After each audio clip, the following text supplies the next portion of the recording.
Bonjour tout le monde, ici Pierre-Luc de la boutique Courageux à Beauharnois. Le jeu que je veux vous présenter aujourd'hui est le jeu Santo Domingo, un excellent jeu de Stéphane Ristos, édité par le Matago. Donc, au niveau du matériel, nous avons une planche de jeu où nous avons trois pistes. Une piste rouge pour les points de victoire, une piste bleue pour les marchandises et une piste jaune pour les ressources. Nous avons également une série de 8 cartes que chaque joueur va recevoir en main qui vont nous permettre de gagner des points de victoire et des ressources, ainsi que les pistes de score individuelles, la rouge pour les points de victoire, donc qui sont numérotées jusqu'à 30 si on les retourne des deux côtés, et une piste de marchandises de 1 à 15. Donc dans Santo Domingo, les joueurs vont tenter d'accumuler 30 points de victoire en les gagnant à l'aide de leurs cartes ou en échangeant des ressources. Donc, les cartes numérotées de 1 à 8 ont différents rôles. Donc, j'ai par exemple les cartes rouges, le capitaine, le numéro 1. Donc, ce qu'il faut savoir, c'est que nous allons tous jouer une carte face cachée devant nous, la révéler et nous allons les résoudre dans l'ordre croissant, donc de la plus petite carte à la plus grande.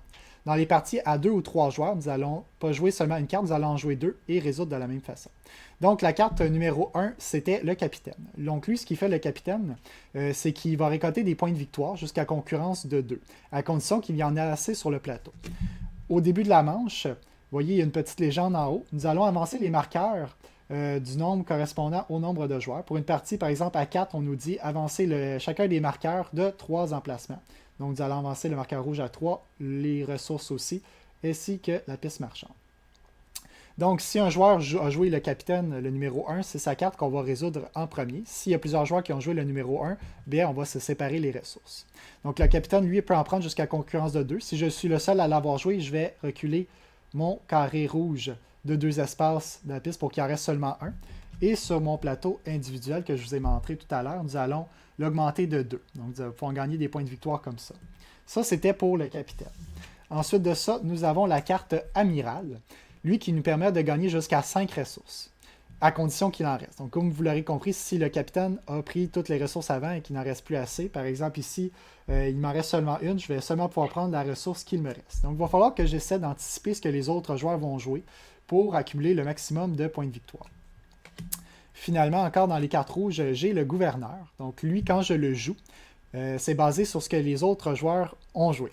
Donc, ce que je veux dire par là, c'est que si d'autres joueurs ont joué des capitaines, ça me rapporte 4 ressources par capitaine qui a été joué et 2 par amiral. Les points obtenus comme ça ne proviennent pas de la piste.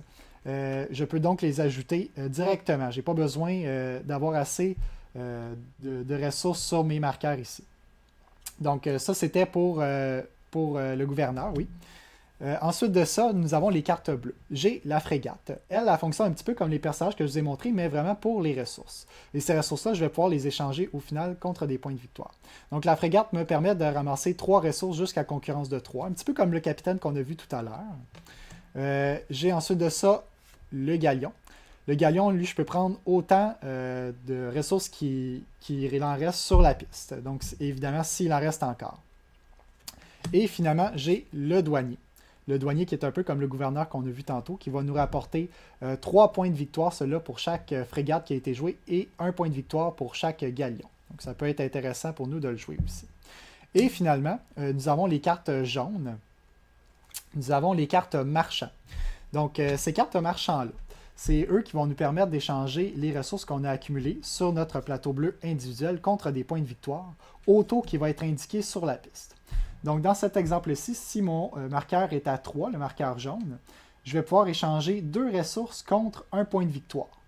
Mais si le marqueur se rend plus loin, je peux faire des échanges plus intéressants. Je peux échanger 3 ressources contre 2 points de victoire.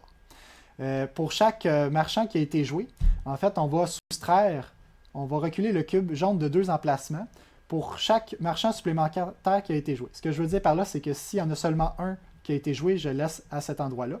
S'il y a 2 personnes qui ont joué un marchand, à ce moment-là, je vais reculer le cube de 2. S'il y a 3 marchands en jeu, bien, je le recule de 4 en tout, jusqu'à 0 finalement. Donc voilà pour le marchand. Et finalement, j'ai le mendiant.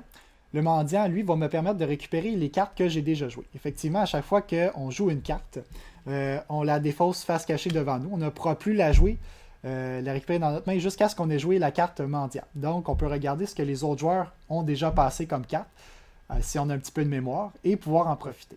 Donc, mon mendiant, si au moment où je le joue, c'est ma dernière carte en main, il ne m'en reste plus par la suite, je vais gagner 4 ressources. S'il me restait une ou deux cartes, c'est 3. S'il me restait 3 ou 4 cartes dans les mains, c'est 2. Et finalement, s'il me restait de 5 à 7 cartes dans les mains, c'est seulement une ressource.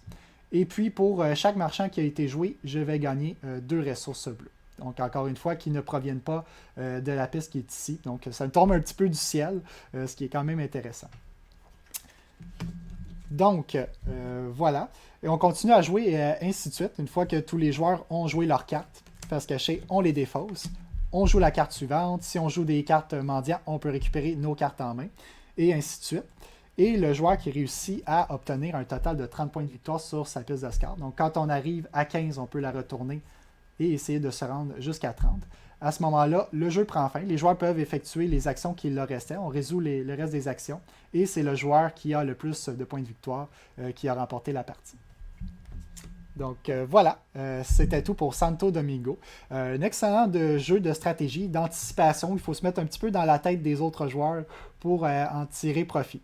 Un jeu que j'apprécie beaucoup, que j'ai découvert récemment et qui mérite d'être connu. Donc voilà, j'espère que vous avez apprécié ma vidéo et on se revoit bientôt.